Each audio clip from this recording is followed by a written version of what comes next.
All right, man, let's talk about kind of the double standard is what's going on with Keyshawn Davis. People got mad at Devin Haney for telling Devin Haney to sue. And, quite the opposite when I hear outright with people saying he should sue. People say, well, it's a different situation. They jumped on him after the fight. Both can be considered assault. Both, could be considered assault regardless of how you look at it. You know what I'm saying? So,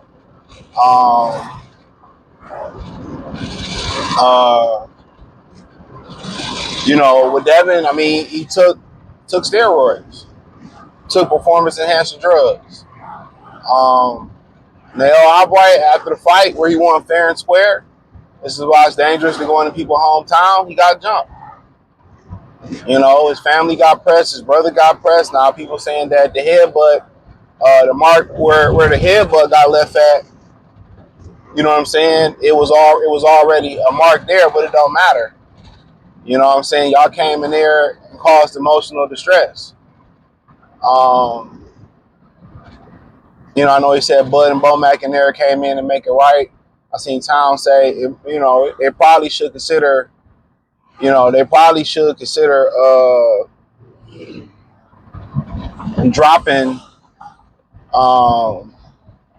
they should think about dropping Keyshawn Davis, Bomac. And yeah, that make the whole stable look bad. But he know the kid and he know him more than anybody else, and maybe they can have a conversation. But the biggest thing is he's yet to issue an apology. As of Monday morning, as I'm shooting this video, he's yet to issue an apology.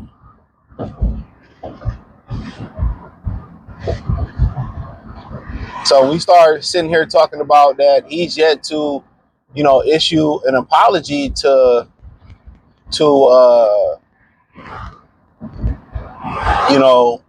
Naira outright. We'll stop him from issuing an apology. Maybe they setting up a press conference. If I'm gonna be on the optimistic side, has he called and apologized to him directly? And if there hasn't been an apology, yet given privately, and there need to be one given publicly,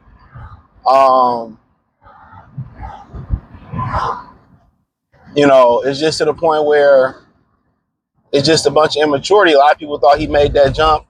He made that jump in maturity, how he was speaking and doing interviews, and he got tested. And he failed the whole week, missed the weight, then trolled the fans by eating popcorn. Now, Coach Malachi said he was eating popcorn on his way to the ring. On his way after the weigh, and he said coming into the weigh-in, they said Keyshawn was eating popcorn on the way to the scales. I believe that's what I heard Coach Malachi say. He was there. He said they probably didn't show that on TV, but he was eating popcorn on the way to the scales. And that just shows you that he never planned on fighting De Los Santos. And then you hear some things. I was listening to, Brian Norman Sr., Greg Hacken, and them on Mill City, and Brian Norman Sr. was saying that, Edwin De Los Santos a big dude. I couldn't really hear who they said that Edwin De Los Santos was like 190 pounds, and he cut down to 134, 135. That he was walking around at 190. And, his son said it's one of the hardest punchers he fought in the ring, been in the ring with between him and Gervonta Davis. And he been in there with Crawford and some other guys. So maybe they didn't want to fight a guy. Keyshawn usually got a physical advantage. He looked like, stature-wise, he looked bigger. But when you hear about Edwin, making that cut and actually being the bigger guy, then you start to raise your antennas a little bit. Now your antennas start to raise. Now you like, hey, what's going on here?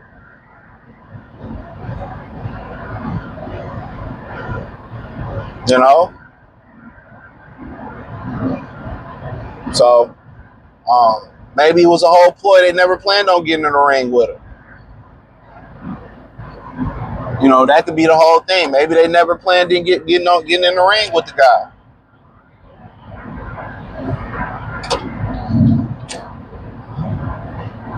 And if that's the case, they never planned on getting in the ring with him. I mean, I think that's what most people have jumped to that conclusion. That's probably the case. That they never planned on getting in the ring with the guy. But, you know, the issues of people having, you know, telling Nair to sue. I'm telling y'all, in boxing, it's based on who they like or who they don't like. So, you know, had, you know, Ryan Garcia been on the wrong side of the Devin Haney situation where he got cheated, everything they saying that Devin Haney was doing was lame, they would have been telling Ryan Garcia to do it. You know what I'm saying? They would have been telling Ryan Garcia to do the very same exact thing.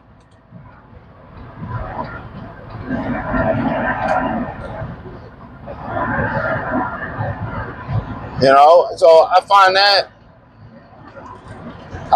funny. But you got to understand, in boxing, it's based on who they like and who they dislike. That's who they picks based on. That's who they support based on. And they can like you, they can dislike you because you want to fight their favorite fighter, and they feel that you're an actual threat.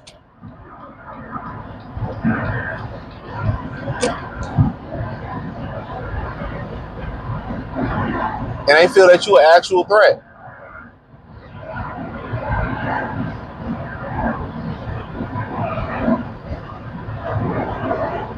So, yeah, you can see something go down like that.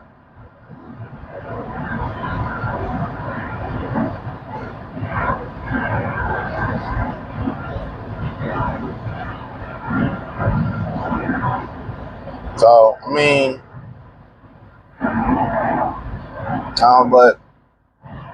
but you know, then you had the other side of it where you got people saying that why didn't they jump on, you know, or do that to Ryan Garcia or Teofimo Lopez, which, you know, Keyshawn allegedly did put hands on T.O. Daddy when they said the racist stuff. You know, most brothers just got, you know, vitriol for each other.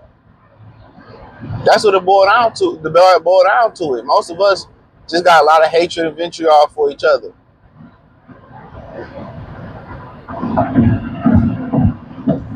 That's it. We got a disdain and dislike for each other. We grow up amongst each other. Most of the crimes that's committed against each other that we know is, you know, from each other. It's embedded in them, man. You know, had Nair Bob Bright been, Bob Johns, they would have congratulated him, probably threw him a party, invited him to the after party. But I didn't really feel like I can't justify it, but I mean, maybe I could see if they felt like their brother got robbed. How you get robbed in your hometown on Keyshawn Davis week? But they wouldn't have pulled that on no brother. I mean, they wouldn't have pulled that on the other. They wouldn't have.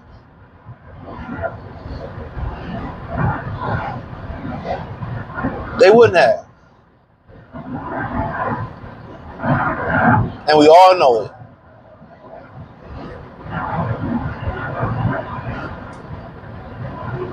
And we all know it. They wouldn't have pulled that on the other.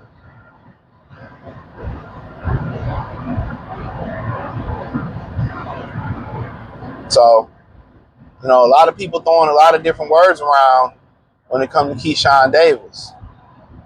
You know? But I mean, it don't surprise me. His energy, his vitriol and energy has always been different when it came to other black fighters. And maybe because he seen him as a true threat to the throne. Maybe that's what he see him as, a true threat.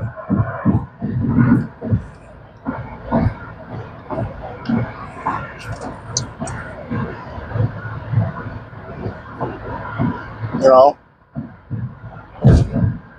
Maybe that's what he see them as a true threat.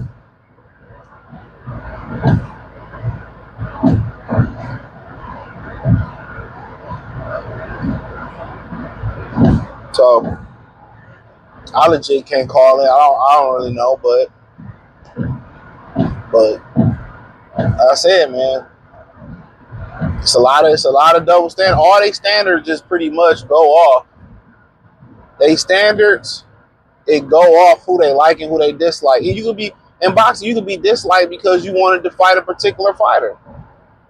That's it. You can be disliked because you wanted to fight a particular fighter. So it's not nothing but a political stance or something that you necessarily say all the time. Sometimes the media or the fans can just paint a picture of people not liking you. Therefore, you don't get treated humane in the sport of boxing. You don't deserve a split. You don't deserve a big fight. You don't deserve to have the right to take action when you've been cheated. You should just take your L. That's just how it go. That's just how it go.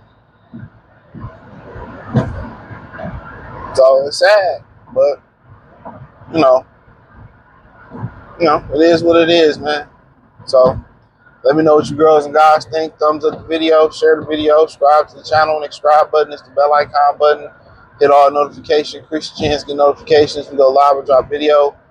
Financially, want to support the channel, Cash App, $, CJ Good 313, Venmo, CJ Good 313, PayPal link in the description. Hit the link tree. Find me on X, Instagram, Spotify, Anchor, Cash App, Venmo, PayPal. Appreciate the love and support. Check out the Boxing News playlist. Let me know what you girls and guys think about the video. But damn, I just feel like he should at least issue an apology by now, man. And for him not issuing an apology by now, I think it's sad. I think it's legit sad, man. Like, unless they apologize behind the scenes, he didn't even issue an apology, so they probably don't feel like they was in the wrong. Just through his whole career, the only reason Top Rank can hold on to him because they ain't got nobody else for real. They ain't got nobody else. So that's the only reason they gonna hold on to him. But he needs some therapy, he needs some counseling, he needs some help. Because that was so unacceptable, man. And sometimes, sometimes we destined to mess it up. So, but it is what it is. Peace.